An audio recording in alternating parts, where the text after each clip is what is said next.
Bismillahirrahmanirrahim. Assalamualaikum warahmatullahi wabarakatuh.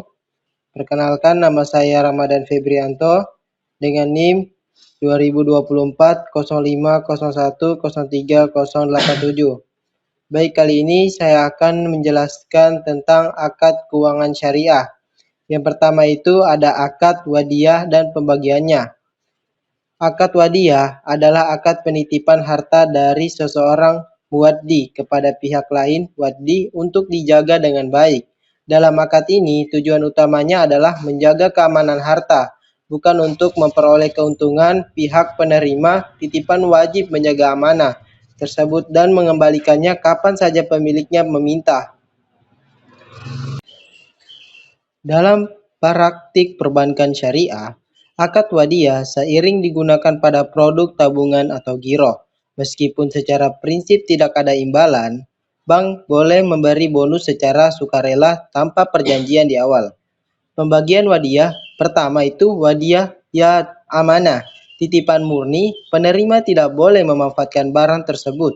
Jika terjadi kerusakan bukan karena kelalaian, maka tidak wajib mengganti. Contohnya seperti penitipan barang di loker atau safe deposit box. Yang kedua ada wadiyah yad damanah, titipan yang boleh dimanfaatkan oleh penerima, tetapi ia bertanggung jawab penuh atas barang tersebut. Contohnya tabungan di bank syariah, di mana bank boleh menggunakan dana tersebut untuk operasional. Baik, yang kedua, akad mudharabah dan pembagiannya. Akad mudharabah adalah kerjasama antara pemilik modal, sahibul ma'al, dan pengelola usaha mudharib. Dalam akad ini, pemilik modal menyediakan seluruh dana, sedangkan pengelola menjalankan usaha. Keuntungan dibagi berdasarkan nishab presentasi yang disepakati di awal, sedangkan kerugian ditanggung oleh pemilik modal selama bukan akibat kelalaian pengelola. Skema mudharabah yang pertama, pemilik modal memberikan dana dan dikelola dan setelah itu menjalankan usaha. Keuntungannya dibagi sesuai nisab. Akad ini mencerminkan prinsip keadilan karena keuntungan dan resiko dibagi secara proporsional.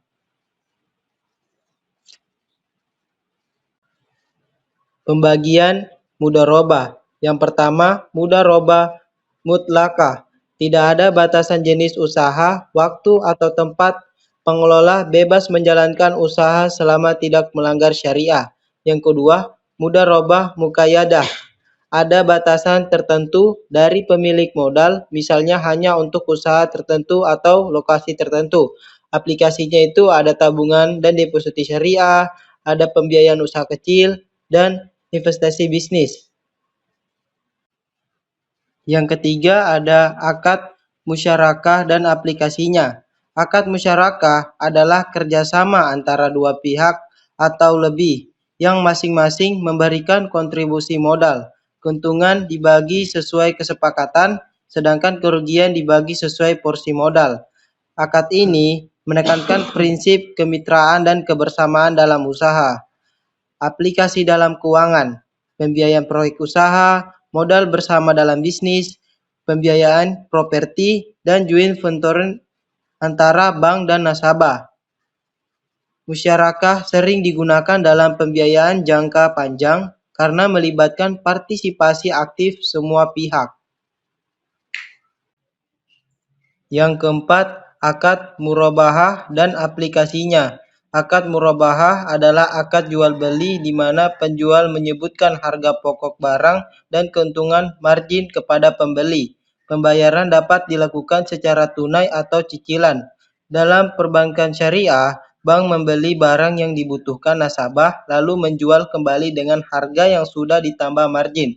Aplikasinya itu seperti kredit kendaraan, pembiayaan rumah, KPR syariah, dan pembelian barang elektronik. Akad ini sangat populer karena mudah dipahami dan memberikan kepastian harga. Yang kelima, akad salam dan aplikasinya. Akad salam adalah jual beli dengan pembayaran di muka secara penuh, sedangkan barang diserahkan di kemudian hari. Barang harus jelas spesifikasinya agar tidak menimbulkan sengketa. Akad ini biasanya digunakan untuk membantu produsen yang membutuhkan modal di awal produksi.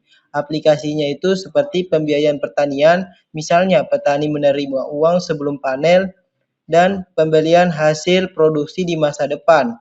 Keunggulan akad ini adalah membantu pemodalan sekaligus menjamin kepastian pasar. Yang keenam, akad istisna dan aplikasinya. Akad istisna adalah akad pemesanan barang yang harus diproduksi terlebih dahulu sesuai spesifikasi tertentu. Pembayaran bisa dilakukan di awal, bertahap, atau setelah selesai.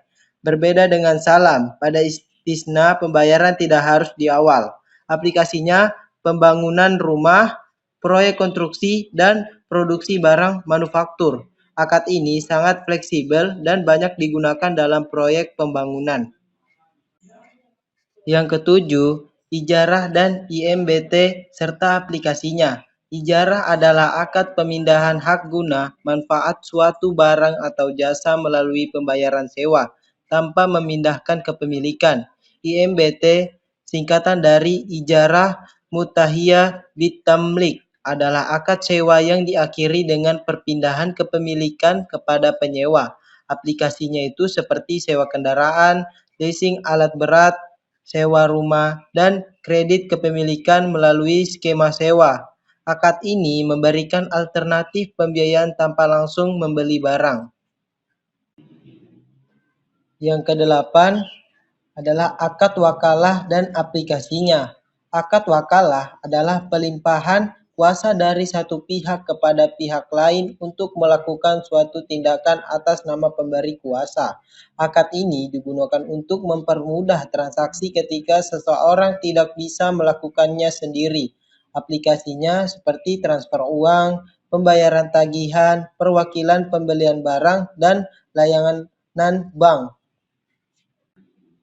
Baik, yang berikutnya itu yang kesembilan, akad kafalah dan aplikasinya. Akad kafalah adalah jaminan dari pihak penanggung kepada pihak ketiga untuk memenuhi kewajiban pihak yang dijamin jika ia gagal. Akad ini berfungsi sebagai penjamin kepercayaan dalam transaksi. Aplikasinya seperti bank garansi, jaminan proyek, dan penjamin pembiayaan.